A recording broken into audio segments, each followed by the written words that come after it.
why would the Federal Bureau of Investigation, in the paranoia-fueled decade of the 1950s, dedicate federal agents and taxpayer dollars to tracking the library card of a Hollywood bombshell? It's a question that history has tried very hard to forget, a detail swept under the rug of a much simpler, more comfortable story. But the answer is a secret that unwinds everything you think you know about the 20th century's most famous woman. Because the most dangerous thing about Marilyn Monroe wasn't her body, it was her mind. And the men who ran the world knew it. They built an empire of flashbulbs and magazine covers to convince you of the character. The breathless, childlike creature with the wiggling walk and the cotton candy voice. A woman who famously quipped that she didn't wear anything to bed but a few drops of Chanel No. 5. They gave her scripts, where her most profound thought was how to land a millionaire, where her entire existence was reduced to a caricature of feminine helplessness. She was a delightful confection, a national treasure precisely because she was seen as no threat at all. A beautiful, empty vessel for the fantasies of a generation. It was one of the most successful public relations campaigns in human history. And it was a complete and utter lie. Because when the Klieg lights went dark and the reporters went home, Norma Jean Mortensen went to her library. In her quiet apartment in New York, and in her final home in Brentwood, she had amassed a private collection of over 400 books. Not romance novels, not celebrity biographies. 400 books that mapped the mind of a revolutionary hiding in plain sight. The list is a stunning rebuke to the myth. There was James Joyce's Ulysses, a book so complex and controversial it had been banned in the United States for years. There were the sprawling, soul-searching poems of Walt Whitman's Leaves of Grass. There was Albert Camus, Sigmund Freud, Marcel Proust, and F. Scott Fitzgerald. She wasn't just collecting them as props. Her copies were worn, dog-eared, filled with her own notes and underlines scribbled in the margins, the artifacts of a hungry and restless intellect searching for answers in a world that only ever wanted to ask her about her measurements. They sold you a cartoon. She was studying the human condition. But it wasn't a novelist or a poet that put a federal target on her back. It wasn't her love of fiction that made the men in Washington, D.C. so nervous they began to listen to her phone calls. The real danger, in their eyes, was tucked away in the sections on history, politics, and power. It was a book about revolution. To understand how a library card becomes a weapon, you have to understand the world Marilyn was escaping. Hollywood in the 1950s was a gilded cage, a factory town run by powerful, often predatory, studio heads who saw their stars not as artists, but as property. They owned her image, they dictated her roles,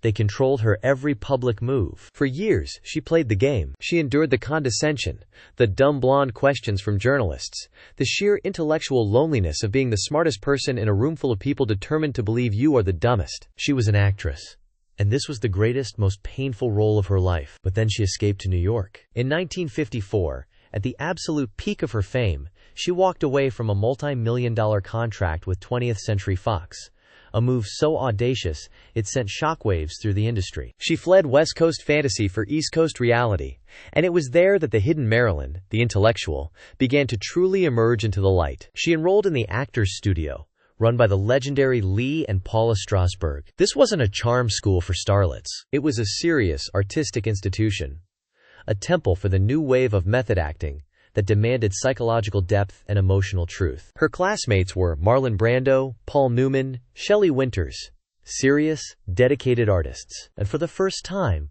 she was judged not on her figure, but on her talent and her mind. She found her tribe in the smoky apartments and dimly lit cafes of Greenwich Village. Her new circle wasn't composed of agents and producers. It was filled with writers, poets, and playwrights. People like the poet Norman Roston, who became a lifelong friend, and the writer Truman Capote. Here, conversations weren't about box office returns.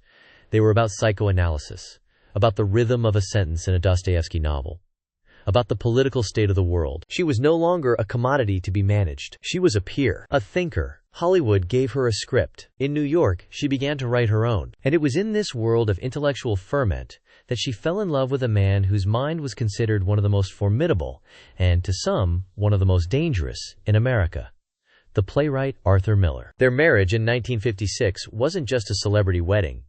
It was a collision of two worlds, the intellectual heavyweight and the sex symbol. The press treated it as a joke, a baffling mismatch. They couldn't comprehend what a man like Miller would see in a woman like Monroe. They didn't know that she read his plays long before she met him, that she understood the deep, searching critique of the American dream that pulsed at the heart of his work. But the United States government wasn't laughing. Arthur Miller was already a person of interest. His plays were seen as critiques of capitalism, and his past associations had brought him to the attention of the most feared entity in Cold War America, the House Un-American Activities Committee, or HUAC. Just before their wedding, Miller was subpoenaed to testify. He was pressured to name names, to identify colleagues in the arts who might have had communist sympathies. To do so would have destroyed careers and lives. To refuse would mean being held in contempt of Congress, facing blacklisting, and even prison. The studio, terrified of the scandal, gave Marilyn an ultimatum. Her boss at 20th Century Fox, Spyro Skouras, personally begged her to abandon Miller. He told her to think of her career, her image, to distance herself from this political poison. It would have been the easy thing to do, the safe thing. She refused. She not only stood by him, she flew to Washington and accompanied him to the hearings, a silent, fiercely loyal presence in the face of the government's immense power. It was an act of breathtaking courage. She was using her fame, the very thing the system had built around her, as a shield for a man they considered an enemy. And in that moment, she ceased to be just a movie star in the eyes of J. Edgar Hoover's FBI. She became a co-conspirator. The file wasn't just about who she married, it was about who she was becoming. Agents began to take note of everything. Her travel plans, her phone calls, her associates, and, most importantly, her influences. A declassified FBI memo from the period is chilling in its clinical paranoia. It notes her associations with known communists and expresses concern over her leftist leanings. The Bureau was beginning to construct a narrative, not of a ditzy blonde, but of a woman with a dangerous capacity for independent and potentially subversive thought. They saw her marriage to Miller not as a romance, but as a political radicalization. They were watching her, and they were watching what she was reading. Her library was now evidence. Every book was a clue. Consider the sheer volume of works on politics and history. She owned multiple biographies of Abraham Lincoln, a man she idolized for his intellectual curiosity and his rise from poverty. She saw herself in his story, a fellow traveler in the school of self-education. But she also owned The Rights of Man by Thomas Paine, the incendiary text that fueled the American Revolution. She had The Autobiography of Lincoln Steffens, a seminal work of muckraking journalism that exposed institutional corruption. These were not passive reads. They were textbooks on how power works and how it can be challenged. She was arming herself with knowledge. Then there was the psychology. Stacks of books by Sigmund Freud, by his acolytes and his critics. She was undergoing intense psychoanalysis for most of her adult life, a desperate attempt to understand the trauma of her childhood and the crushing pressures of her fame. But her reading went beyond self-help. She studied the foundational texts of psychoanalytic theory, grappling with complex ideas about the subconscious, about dreams, about the very nature of human identity. She was trying to piece together her own fractured psyche, a puzzle the world refused to even acknowledge existed. The dumb blonde wasn't just in therapy. She was studying the theory behind it. Even her taste in fiction was an act of rebellion. In an era of conformity, she was drawn to the outsiders, the rebels, the voices that challenged the polished surface of American life. Jack Kerouac's On the Road, the beat Bible of freedom and anti-establishment wandering. Albert Camus' The Stranger, a masterwork of existential alienation. She owned virtually everything written by Ernest Hemingway, the poet of masculine stoicism, and all the works of the lyrical Southern writer Thomas Wolfe. She was drawn to writers who wrestled with big ideas, love, death, and the search for meaning in a chaotic world. Her library was a conversation with the greatest minds of the past 2 centuries. It was the university she had never been allowed to attend. This intellectual awakening began to bleed into her professional life. In 1954, her rebellion against Fox wasn't just a contract dispute. She was tired of being typecast, of being paid a fraction of what her male co-stars earned. So she formed her own production company, Marilyn Monroe Productions. In the deeply patriarchal studio system of the 1950s, this was a revolutionary act. A woman, the ultimate female commodity, was demanding to be the boss. She wanted creative control, the power to choose her own roles, her own directors. She was no longer content to be just the image on the poster. She wanted to own the printing press.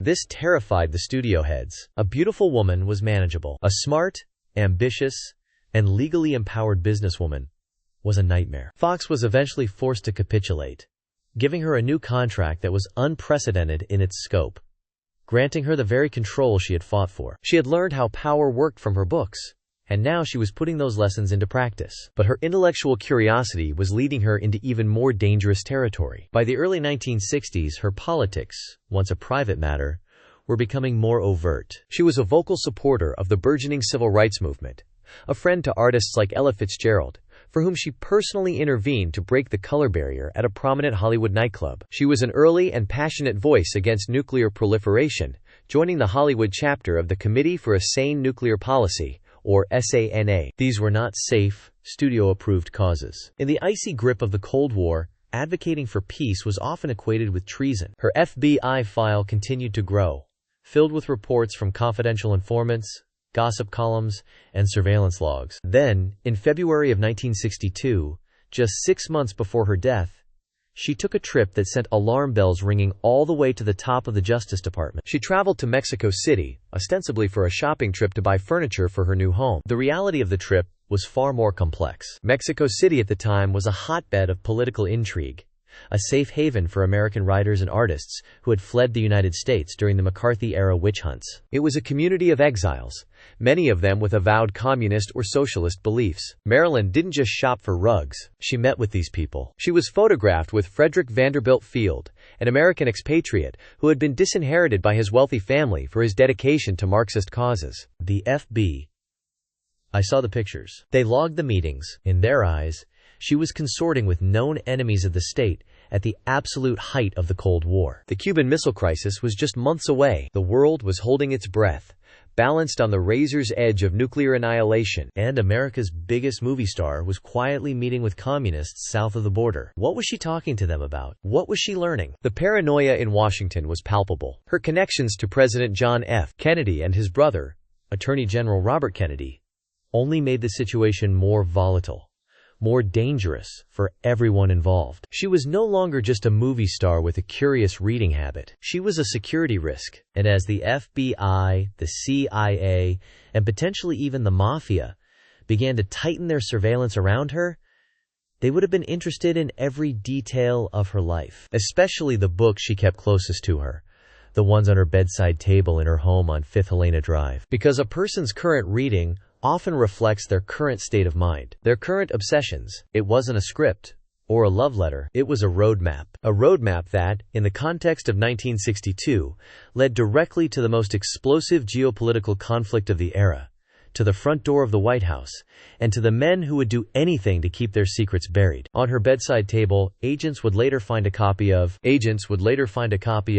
Listen, Yankee, The Revolution in Cuba, by the radical sociologist C. Wright Mills. Now this wasn't Hemingway. This wasn't poetry. This was a political firebomb. Published in 1960, Listen, Yankee was a deeply controversial book that presented the Cuban Revolution from the perspective of the revolutionaries themselves. It was an unfiltered, often sympathetic look at Fidel Castro and his new government. In the halls of Washington, where Castro was viewed as a demonic Soviet puppet 90 miles from Florida, this book wasn't just dissident literature, it was enemy propaganda. And Marilyn Monroe, lover and confidant of the President of the United States, was not just reading it, she was studying it. But why? Was this just another facet of her boundless curiosity? A desire to understand the world in all its complexity? Or was it something more targeted? Something more urgent? The answer, discovered later by investigators who bothered to look beyond the headlines of an overdose, elevates this story from a Hollywood tragedy to a political thriller. The copy found in her home was filled with annotations, underlined passages, questions scribbled in the margins. But here is the rehook. Here is the detail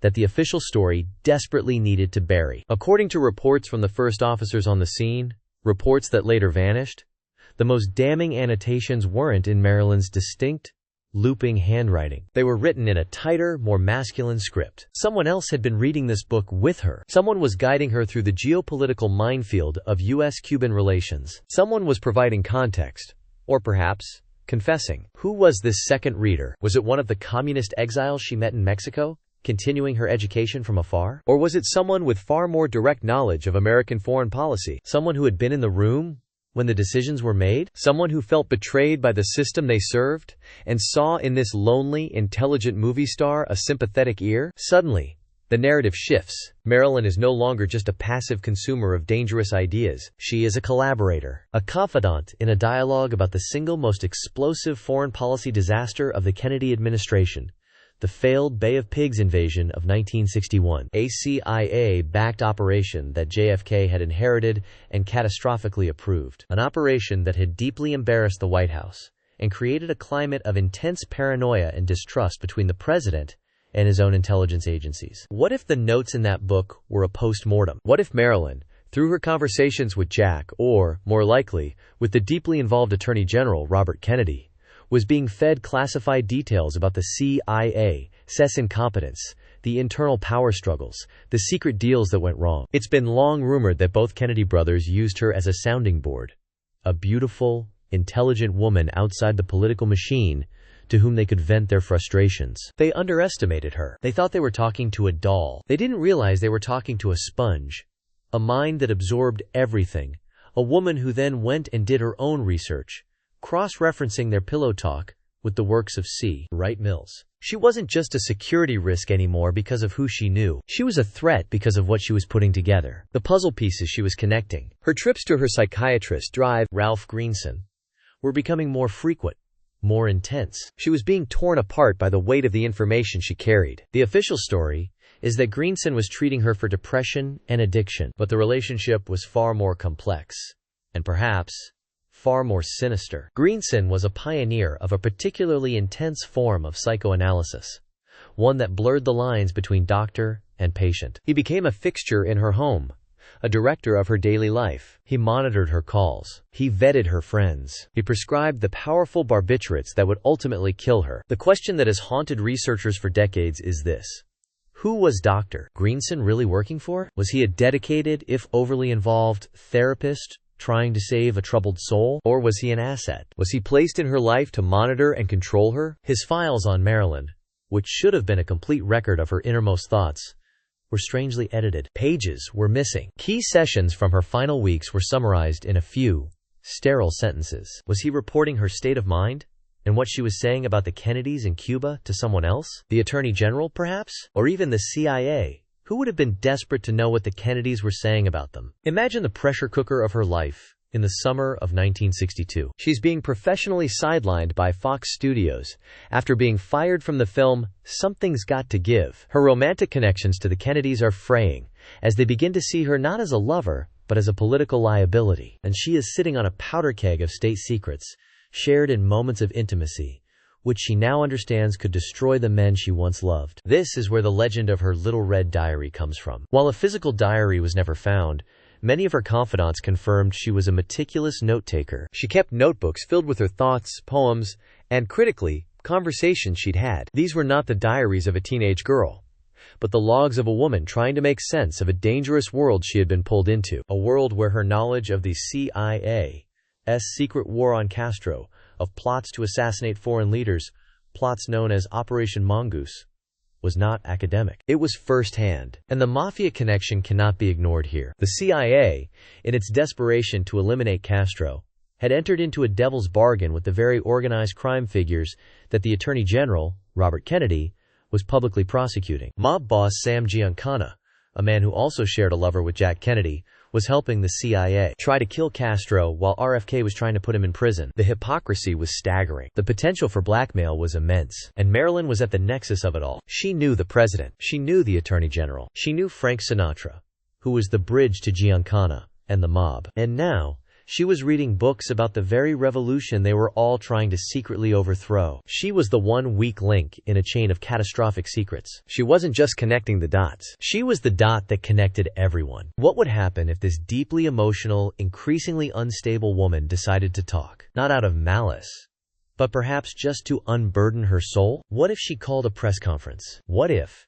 in a final act of rebellion against the men who were now discarding her, she told the world everything she knew about the Bay of Pigs, about the murder plots, about the shared lovers, and the shared secrets between the White House and the criminal underworld? It wouldn't have just been a scandal. It would have been a political apocalypse. It could have triggered impeachments. It could have exposed the CIA's most illegal operations to the world, crippling the agency at the height of the Cold War. It could have destroyed the Kennedy presidency and permanently altered the public's trust in the American government. In this context, her death on August 4, 1962, looks very different. The official verdict was probable suicide due to a barbiturate overdose, a sad but simple ending for a troubled star. But the details don't add up. The housekeeper, Eunice Murray, gave conflicting timelines to the police. The first doctor on the scene noted a distinct lack of pill residue in her stomach, which would be expected if she'd swallowed 50 capsules. He suspected the drugs were administered by other means. An injection. Then there are the phone records. Records from her last days show frantic calls to the Kennedy brothers,